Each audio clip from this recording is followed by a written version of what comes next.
They say every warrior faces two battles, the one with his enemy and the one within himself. And this is a story about the second one. There was once a samurai, strong, disciplined, feared by many, respected by all. His sword was his pride, the symbol of his honor and mastery.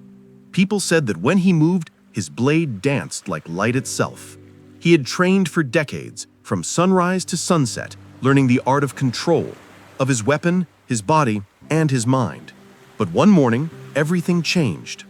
While traveling between villages, he was ambushed by thieves. He fought fiercely, but in the chaos, his sword was knocked from his hands and disappeared into the river.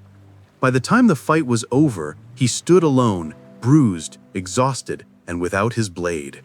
For a samurai, losing his sword wasn't just losing a weapon. It was losing himself. He searched the river for days, diving again and again, cutting his hands on the rocks, refusing to give up. But the sword was gone. Finally, he sat down by the water and stared at his reflection. A warrior, without his weapon. Who was he now? Without the thing that defined him, what remained? That night, he felt something he had never felt before. Fear. Not of death, not of enemies, but of emptiness. For the first time, there was no purpose to hold on to, no ritual to follow, no identity to hide behind. Just silence. And that silence terrified him. He wandered through forests and mountains, looking for a new blade, a new master, a new reason to keep walking. He trained with sticks, carved wooden swords, and imagined the weight of his old weapon in his hand. But no matter what he held, it didn't feel right. Nothing did. One evening, he met an old monk sitting outside a small temple, brewing tea. The monk looked up and smiled gently. "You carry something heavy," he said. The samurai bowed slightly. "I lost my sword," he replied, "and with it, my purpose." The monk poured tea into 2 small cups. "Then maybe it's time you find what cannot be lost." The samurai frowned. "I don't understand." The monk handed him the cup. "You believed the sword gave you strength, but tell me, who swung it? Who chose when to strike and when to stop? The sword was never your power. It was only an instrument. The true weapon lies elsewhere." The samurai looked down at his calloused hands. "Then where is it?" The monk smiled. "Here," he said, pointing at the samurai's heart. "And here," he added, tapping his forehead. "But most importantly, here." And he pointed at the space between them, at the silence of the night. That night, the samurai couldn't sleep. He kept thinking about what the monk said, "Find what cannot be lost." He realized that for years he had confused mastery with attachment. He thought his worth came from the blade he carried, but it wasn't the sword that made him strong. It was the discipline, the focus, the courage that lived inside him. The sword was only a reflection of what was already there. Days turned into weeks, and the samurai stayed at the temple. He began to help the monks, chopping wood, carrying water, sweeping the courtyard. At first, he felt restless. His hands itched for the familiar weight of the sword. But slowly, something changed. He started noticing things he had never seen before. The sound of the wind through the bamboo, the way sunlight touched the stone floor, the rhythm of his own breath. Every act became training, every movement meditation. When he swept the courtyard, he moved with the same precision he once used in combat. When he carried water, he balanced it as if it were his weapon. And in that simplicity, he found something new: peace.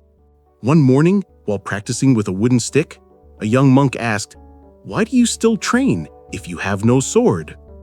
The samurai smiled, "Because the sword was never my enemy, nor my teacher. My true opponent is here," he said, touching his chest. "If I stop training, he wins." The boy tilted his head. "Who is he?"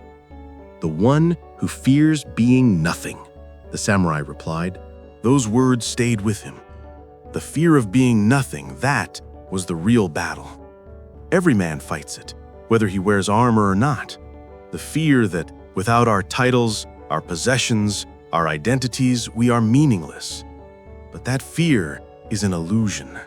You can lose everything and still remain whole, because who you are is not what you own or what you do.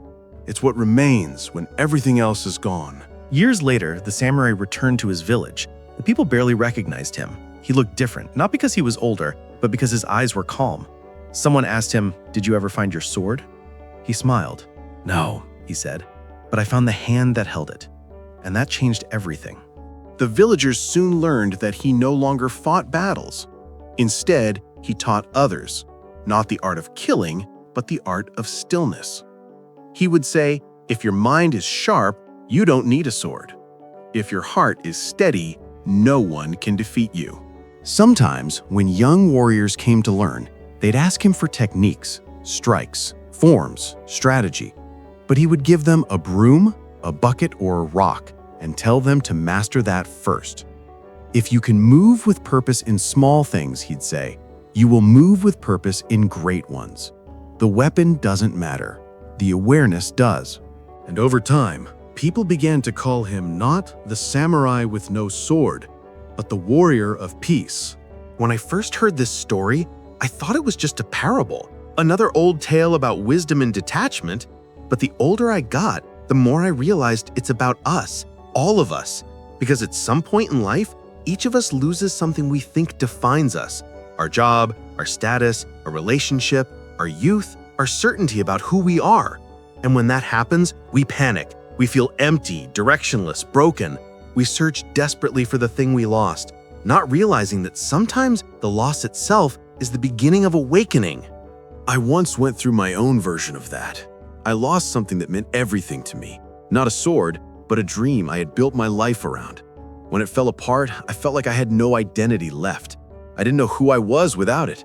For months, I tried to rebuild it, to find something that would make me feel like myself again. But nothing worked. And then, like the samurai, I met my own kind of monk. Not a man in robes, but an old friend who said something that stuck with me. Maybe you're not meant to find it again. Maybe you're meant to find you. It sounded like a cliche at first, but slowly I began to understand. When life strips away what we cling to, it's not punishment. It's an invitation to discover what remains when there's nothing left to hold. And what remains is often stronger, quieter, and more real than what we lost. Losing the sword was the best thing that ever happened to the samurai, because it forced him to see that his true strength didn't lie in the steel he carried, but in the stillness he became.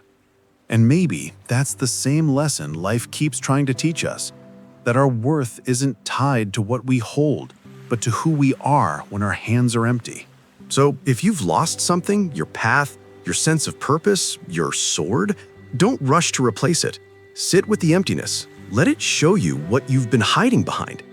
Because in that space of loss, you might discover the one thing you can never lose: yourself. The samurai who lost his sword didn't lose his power. He found it, and so can you.